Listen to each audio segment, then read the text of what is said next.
নমস্কার বন্ধুরা, সকাল সকাল যে বাজার চলে এসছে দেখো, প্রচুর বাজার করেছি, প্রচুর। দেখো কত বাজার করেছি, বাজার নিয়ে বসলাম তোমাদের দেখাবো বলে। এবার আলাদা করতে হবে। এখানে রয়েছে উচ্ছে, উচ্ছে দেখো, আম নিয়ে এসছি, উচ্ছে আছে, এই দেখো পটল, একদম সব টাটকা সবজি। আর এই যে লেবু নিয়ে এসছি, লেবু, ক্যাপসিকাম, কালকে ছেলে জন্মদিন আছে, ক্যাপসিকামটা নিয়ে এসছি বাজার থেকে, লেবু নিয়ে এসছি।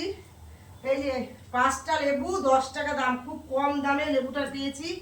আর এই যে চিংড়ি দিয়ে হবে, এই যে সর্ষে পোস্ত বাটা, পটল আলু দিয়ে এই দিয়ে হবে। আর খয়রা মাছ আছে।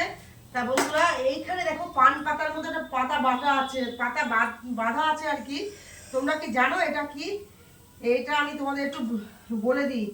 এই দেখো, এই পাতাটা হচ্ছে পান পাতার মতো দেখতে হতে পারে, কিন্তু এই পাতাটা হচ্ছে জানো তো গন্ধরাজেরই পাতা, মানে যেটাকে গ্যাদালের পাতা বলে না, সেটা হচ্ছে গন্ধরাজেরই পাতা।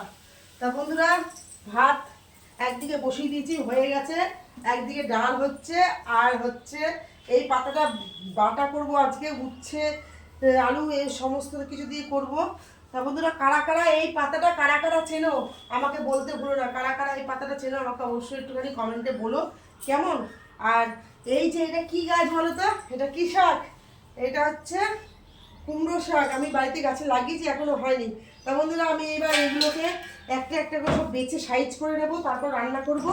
আর এই যে এই পাতাতে এনেছি অনেক মশলা, এই যে অনেক মশলা, জিরে গুঁড়ো, লঙ্কার গুঁড়ো, বিভিন্ন ধরনের মশলা, তড়কা মশলা, সমস্ত মশলা এনেছি। আর এইখানে কাজু কিশমিশ আছে। এইগুলো কিন্তু সবই কিন্তু বন্ধুরা দেখো, আমার যে মশলাগুলো আমি কিন্তু আমার রান্নাঘরে সবই সানরাইজের মশলা ব্যবহার করি। কেমন হয়েছে বন্ধুরা? সানরাইজের বিরিয়ানি মশলা, কালকে বিরিয়ানি করবো, সমস্ত নিয়ে এসেছি। Thank you all my friend. আর একটা জিনিস দেখার হলো না, এখনকার লাল লাল টমেটো দেখো কি দারুণ colour. Thank you all my friend. এটুকুই বাজার, দেখি কি রান্না করি। আবার নেক্সট ভিডিওতে তোমাদের সঙ্গে দেখা হচ্ছে।